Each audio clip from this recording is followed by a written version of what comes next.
অপরাধী যদি অন্য কেউ হয় তাহলে কিন্তু এটাও সম্ভব। তাহলে তো এটা শেষ থেকে চলবে। হুমকিতে ভয় পেয়ে যাওয়ার মতো মেয়ে ছুটি নয়।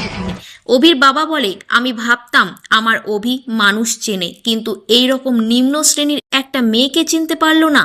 শতরূপা ভাবে, আমি তোমাকে মেনে নিয়েছিলাম, তবে আজ তুমি কি করলে ছুটিকে অন্যদিকে ডাক্তারের কাছে নিয়ে আসে চিকিৎসার জন্য অভি বলে, তোমার কোনো ভয় নেই ছুটি, আমি আছি সব সময় তোমার পাশে, তোমাকে সুস্থ করে নিয়েই তবে আমি বাড়ি ফিরবো, চিন্তা করো না, এখানেই আছি। ছুটির সাথে কে এমন করলো তার তদন্ত করতে হবে।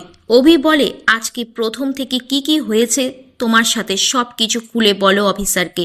অভি পুলিশকে বলে, আমার ধারণা ছুটির পেছনে কোনো গভীর চক্রান্ত চলছে, যারা যারা এর পেছনে রয়েছে তাদের প্রত্যেককে খুঁজে বের করব, তাদের কাউকে আমি ছাড়ব না। রুমা ম্যাডামের দাদা যে প্ল্যান করে সেটা নষ্ট হয়ে যায় ছুটি বেঁচে যাওয়াতে।